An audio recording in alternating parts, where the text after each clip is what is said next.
Wow, there's so many people. This is amazing. I'm going to quickly introduce the panelists, and I'll give each of them, after I introduce them, a second to talk about sort of what they do and what's so special about them and why we wanted these specific people here.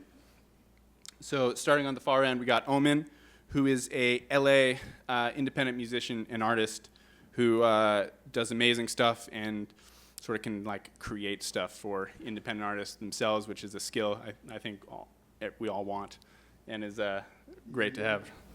How's everybody doing? So my name is OmenXIII.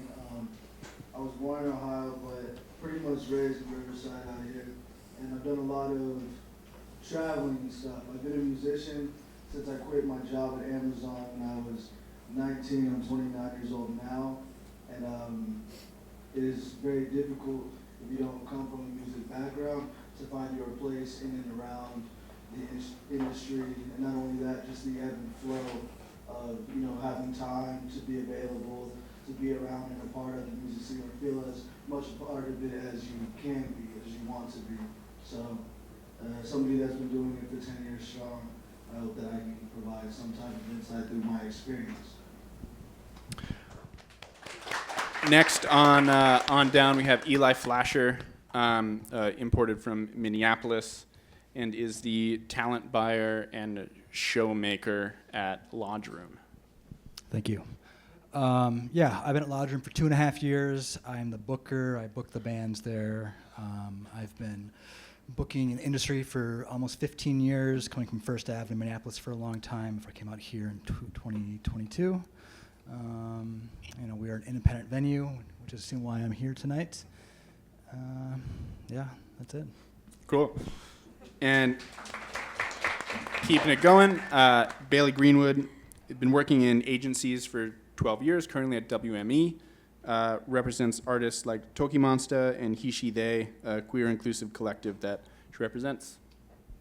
Yeah, hi, I'm Bailey. I've been working at WME the last 3 years and came over from a small independent boutique agency, Liaison Artists, that was based in San Francisco.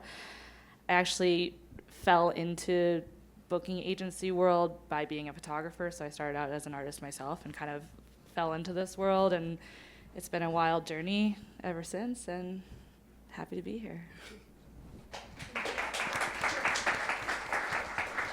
And last but not least is Marina, who we all know and love as the Witching Hours, musician and promoter and booker and all-around scenester here in LA. Hey everybody. Thanks, Zach, for that. My name is Marina. I book under the Witching Hours, which is an independent booking company and promoting a little bit, although it's not my favorite part about it. But I kind of fell into booking through a side way. I was DJing at a radio station and meeting a lot of bands, and I saw the need for people to organize events. People just started asking me, and I kind of cold called a bunch of folks. So 10 years later, or 11, next week, this is where I am. So really appreciate everybody that's been involved with planning this event, because I wish I had this 10 years ago for sure.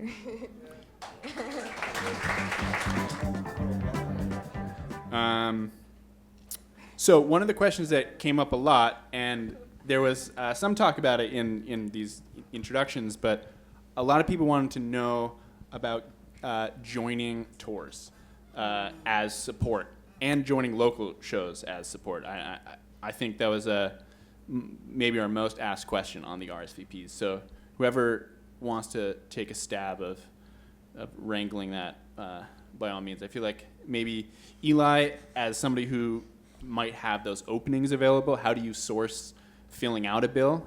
And then as a booking agent, I'd be curious to hear how you fill out one of your artist things. And Well, I think one thing, we were talking about kind of before this event began, was more and more shows, booking in general, are only having 2 bands on a bill, which oftentimes eliminates opening spots.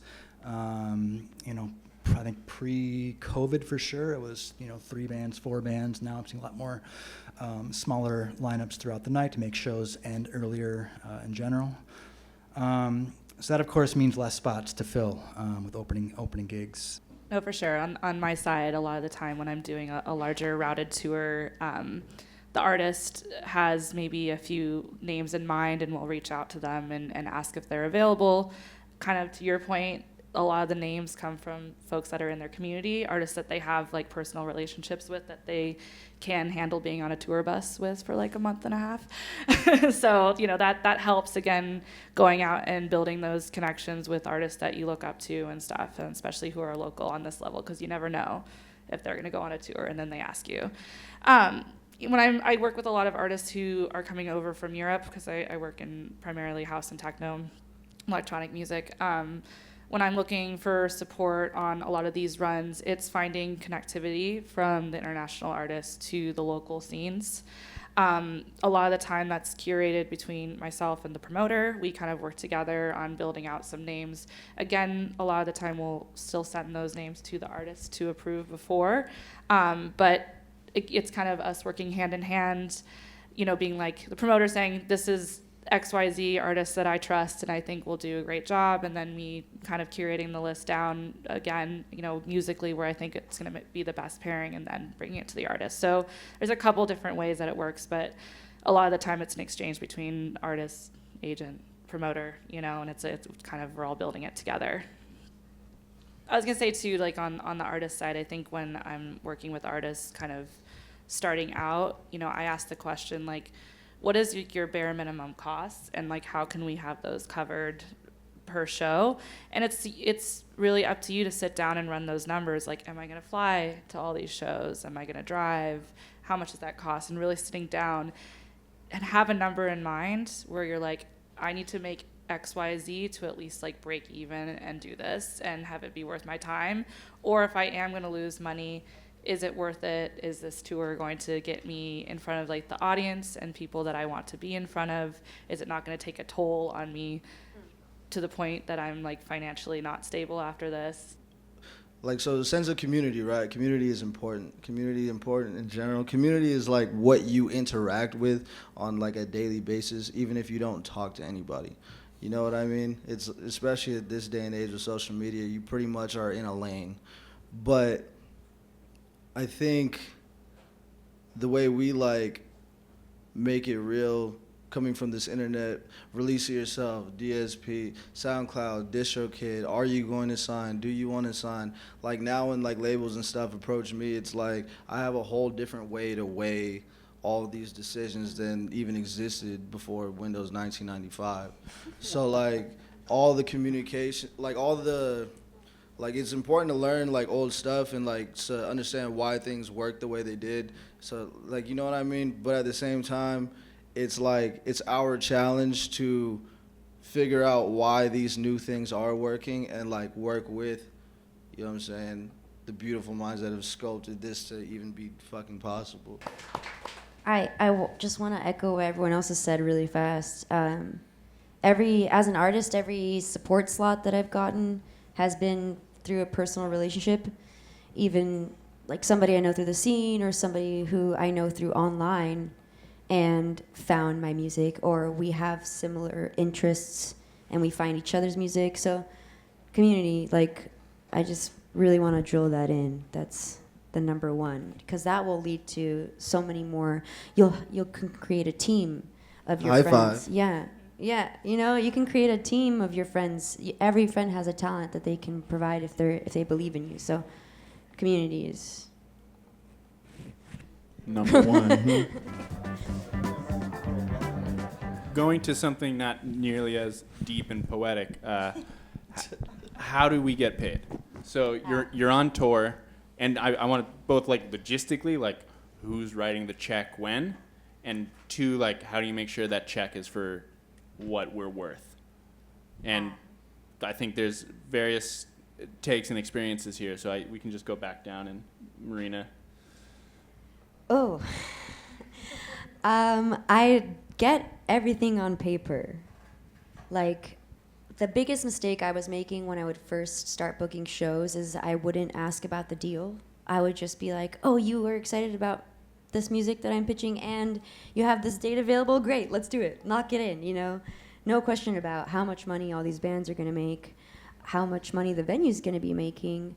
and ultimately how much money the promoter / booker is going to be making, which is this little slice of that. So I started asking up front basically what the deal would be for this specific show, because venues can have deals for everything. They have a budget every month they work with. I'm sure you can speak more on this, but you know, you have to ask for the deal for every show, even if you've played at the same venue 100 times. Once you get that on paper, put it somewhere else also. So like an Excel or a one sheet of just like, this is how much money we're gonna make at this show. Or, you know, if it's a percentage of the door, you might have to do some math. That's the only kind of crappy part. You want to calculate. Seriously, like sit down and calculate, because then you can kind of gauge how much you could make. You say, okay, this venue has 100 capacity, and we're charging $10 a ticket, and we get 60% of the door. So if we sell out the show, what's the minimum amount of money we'll make? Or basically. And if we don't sell out the show, what's like the worst case scenario? Like, can we cover the expenses of the venue? Certain things like that. I could do a whole workshop on reading deals and how confusing they are. They're not easy, and I think it's on purpose for stupid people like me who can't do math. But it's a whole math, so just get really comfortable with the numbers and get comfortable asking what the deal is and how much you're going to get paid. And if it's with a promoter, make sure it's extra clear what their cut is as well. Like, if you don't ask me how much I'm taking, and all of a sudden, like, I take 10% off the top, and you're like, where did that go? You know, like, make sure you know where all the money is going. And then the night of, the second you meet the person in charge, you say, thank you, where's the green room, and who am I settling with? 2 really important things, because then they know you're very serious, you want to get the business done, and then you can have fun. So don't be afraid to ask. You're absolutely allowed to ask those questions. You're absolutely allowed to ask for payment at the end of the night, and you can always bring up the receipt. So have everything, like have the receipts, have everything on paper. And the reality is that deals these days are not that great. I'm having a hard time in town finding places that pay appropriately, or don't put a lot of the venue expense burden on the artist instead of themselves or the consumer, the customer. So just know that it is generally really hard right now, and I don't mean that as a discouragement, but I mean that as a reality of the situation. Prepare to have to ask for more, basically. You won't get paid fairly up front. And I will say, just to add some color from my work at UMAW, I've had a lot of conversations with artists about organizing in the music space, and it's very easy, because we all really like what we do, to be like, money's not an issue. Like, I get to play music. It's fine. Cool, but remember, somebody made money by you playing a show. And just ask yourself, who was the person that made money? Was it the bar? Was it the bartender? Was it the venue owner? Was it the owner of Live Nation? Was it the restaurant next door that made, a full night's worth of work? You didn't make money, but somebody did.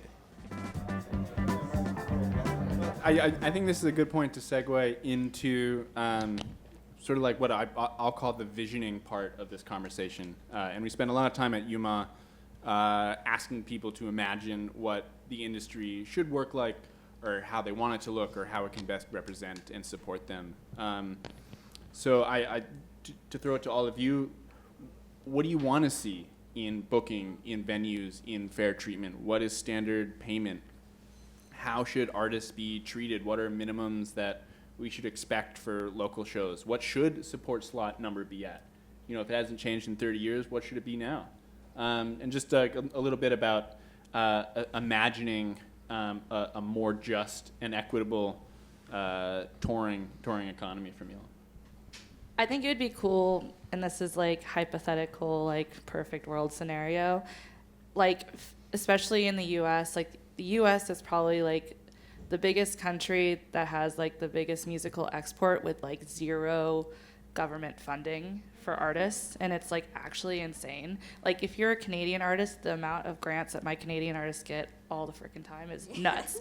Same with the UK, same with France, same with Germany. It's like the support for the arts like in so many other countries is just amazing, and that's why you see a lot of artists internationally come over here, because a lot of the time those artists can afford to pay for those visa costs and put themselves on the road. They have that extra support, which a lot of American artists don't. It's really messed up. To me, really the biggest issue that I'm running into as an organizer is people being dicks. Like really, really mean. Really mean. I like don't get paid to do this at all. And sometimes I'm spending months doing this. Like we work on stuff for months before it comes to reality, and we see even a cent of it. Like we work on commission, a lot of us. So it's like being mean on top of that. I mean, I understand to a degree the stress that everyone's under right now. Like we all hate Live Nation. We all hate Golden Voice. Clip that. But it's nothing like it's all being displaced at our own community. It's artists getting jealous of each other and talking shit on each other behind their backs after they had a good show. Like it's people being rude to organizers, people being rude to sound people, venue people, bar people, like management, agents. A lot of these people, talent buyers at the venues, are working with even higher ups that are screwing them over and making their job impossible, and they end up looking like the bad guy every night. So I hope for more humanity from this industry. I hope we can all see like we're not the enemy each other. It's a much bigger, scarier, Sauron-esque enemy that we have to defeat together. Like it's not the person next to you that got a bigger show than you did, or it's not the promoter who happens to also be playing a show the same night. Like we can all do our jobs, and together it'll be so much better if we're just like nice to each other. Yeah, and also from my vantage point, I think it is a Sauron-esque monster, but they also have names, and you can also yell at those specific people until they give us what we want. Yeah. And I think that's like the primary role of something like UMAW, where in our South by Southwest campaign, that person's name was Jay Penske. And Jay Penske was the person deciding to not pay artists who played South by Southwest. He was the person deciding to have defense contractors support South by Southwest. And learning who those people are and how to leverage our power to say, no, fuck that, Jay Penske, friend of Trump and evil person, you won't be able to get away with this because we all said no. And that's the role that UMAW plays, because many musicians have done it, because we all came together during COVID and said, oh wait, are you also being screwed over by these same people? Shit, maybe we should like do something, and instead of getting mad at each other, start getting mad at whoever is that Sauron monster. We yelled so hard at Live Nation that a lot of them stopped taking merch cuts. Willie Nelson came in and was like, here's money. And we're like, great, this is what we want. Like, we need to make it so uncool to be a predatory venue or establishment that, like, socially, even the common consumer, not just us musicians, even the fan online, speak up about it, you know, like, say it, tell the name, you know, we hate Daniel Ek, like, we know who to be against. Say it to your fans, say it to your community. Eventually we'll make enough of a ruckus that things will change, because we'll make it so socially uncool and cringy to take merch cuts that they will stop. Question from the internet. Can you talk through, at various levels of the industry, what you would want to be paid, like $1? Like, you're going on tour, you're playing 100-cap venue. What is, like, you're expected? You're playing a 300, 500,000 cap venue. The way I always look at it is, like, I always booked it myself, so you have your door fees, right? And then you have paying it down up front, right?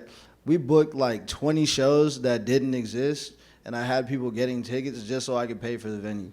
And then if it didn't work out, I had to refund everybody and then cancel the show. But like a clever ruse, it worked. But don't take my advice though, because with that said, now everything's paid for and nobody's getting paid, for sure. Because, you know, I mean, but like the way we looked at it and the way that it actually works out for me is, you know, like you get streams from like doing things and like you stay creative and interesting. If you want to keep it really simple, like I would just do shows to get more streams. And then by the time I came home, I would get more money every 3 months. You know what I mean? So even if we were breaking even on shows, I never had to like look at it all the way in that light. I'm not in a 4-piece band, mind you. I used to be in a band. Very difficult. I switched to a laptop. Mobile, affordable, spur of the moment, Hulu, Netflix. So Yeah, like my favorite kind of deal structure. Again, I think it's hard to set a base amount per like capacity of a venue. I think it's more about what is the experience that you're trying to convey. Like, are you trying to like make a bag and like charge everyone $50 who walks in through the door, or do you want to have this be like a big community event where everyone pays like $5 and you don't really walk away? I think it's just, you need to have in your head, if you're the headliner versus, you know, being a support act, what's the message I'm trying to convey by doing this show, you know, and then again having that very specific set expenses. How much is it going to actually take for me to do this show? Always constantly in your head. I think that's how you can kind of judge what your, you know, what that fee is going to be for you and what makes sense for you to do it. My favorite deal structure, and it's, you know, is a versus deal a lot of the time, where an artist does get some sort of guarantee, and that is also to help their production, you know, or their expenses. But then both the promoter and the artist, if the show does well, walk away with money. Yeah, with a bonus, essentially. So it's like, those are my favorite deal structures when working, especially with independent promoters and venues. And I think it's the most fair because it's the artist still makes money and they have a set fee that they know that they're going to walk away with. But then there's the, you know, if the show does really well and we feel like it will, everyone walks away with a little bit more. Just to break it down for anybody who's not familiar with this or booking themselves, the versus deal is, an example would be $200 guarantee versus 60% of the door after 150 expenses. So that would be either you make $200 or 60% of the door after the venue expenses is more than $200, you make that. So it kind of gives you and the venue and the promoter many times an incentive to promote the show better because you will make more money. You should say what ticket price you want to set. You can do that math yourself. You can say, how much have I charged for tickets before? How much more could I charge, or should I stay the same? How much is the venue charging for tickets? What is their crowd used to? Probably shouldn't go over that.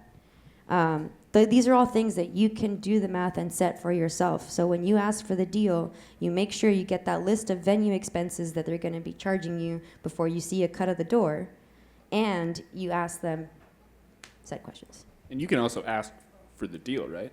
Yeah, definitely. Ask for the deal and set the ticket price. You can tell them anything, really, except, like, I don't want to pay that or something, you know? Like, how does a residency work? And in my mind, is it true that, because you guys are talking a lot about numbers, but something that I have easily learned to appreciate over these 9 years of doing this is, do you know that, like, the reason to work with a professional is not really necessarily only for them to curate your crowd? Like, people that do what they do, for the most part, can, like, get residencies at venues, which means they get the venue for cheaper than you will by yourself. So by proxy, you're already going to make more money because the venue has a better relationship with you guys. Venues don't want to deal with artists, especially if you're like me. Like, they would just prefer to just talk to somebody that will talk to you. Like, how does all that work? And is what I'm saying true, or is it my misconception? I think, like, in my world, what I would like quote as like a residency, maybe more on like a local level, is if you have like if you're a local artist and you have like a relationship with a promoter who like books you consistently, you know what I mean? Like, I work with Lights Down Low, for example, and they have like a set, like 10 people that they pick from a lot of the time to open the nights. And I think again, it goes back to community. How do you get that? You have to show up to the parties a lot of time and build that relationship for yourself. It's cool because a lot of the time those resident artists have something that is consistent income for them, which is like really hard to get sometimes when you're an independent artist. So those things are great to have. But it just comes back down to your relationship. And also on a local level, how you promote the shows. A lot of the time, promoters will put a resident on if they know the show needs a certain amount of attention, and so it's an exchange. It's great for you because you get exposed to a lot of different people and artists that come through. You have a relationship that you build, and you have consistency in income and being able to play. So that's kind of, in my world, that's kind of what a resident means. So. Yeah, I know it changes, kind of varied on scenario. I think in my world, what I'm thinking it is like Recurring like- shows in the same place or in the same venue? it's meeting a promoter that does Yeah. recur shows in the same venue.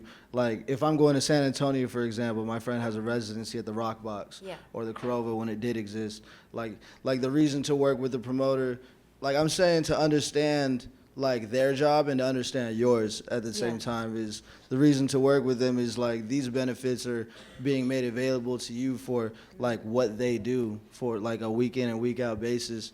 And Yeah, I hear what you know what I mean? I get what you Like, mean. and like that's really important to not shoulder yourself and to like, you know what I mean, to consider. Because especially when doing work with a promoter, like a lot of us get this back and forth. We all hear in the rap community, rapping and promoters is everybody complains, bro. Everybody complains. No, it's the same. Until it's- until the yeah. show is over. Always get Yeah. the blame. Yeah, yeah. You know what I mean? And yeah, it's like, residencies are great. I mean, they're a relationship that you need to build with the venue yourself or with the promoter. They're a great way to get your community out. They're a great way to elevate your friends, elevate your scene. It's optics amazing. You know, you look really good if you have a residency. It looks great on paper, on your resume, if you will. Like, it's just something that you should aim for. It's a lot of work, I will say that. And a lot of the times you're working with a small budget for each show. They'll give you a set budget for each show of the residency that you've agreed to, and that's what you got to work with. But it is something that I would definitely put on your checklist. LA venues, specifically the smaller ones, are really open to artists pitching them. You know, you just come with lineups and be like, I want to do every Monday for 4 months, or the first Monday for 4 months or something, you know.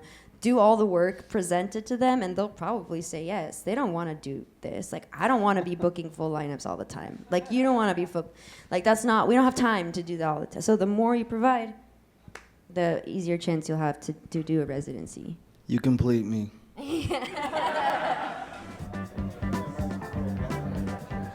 What do you look at on socials? And I think this is probably for all the panelists, especially two in the middle. What do you look at in socials as far as numbers, interactions, what social media platforms, streaming, etc.? Like when I'm actually looking at artists and kind of deciding who I'm going to take on.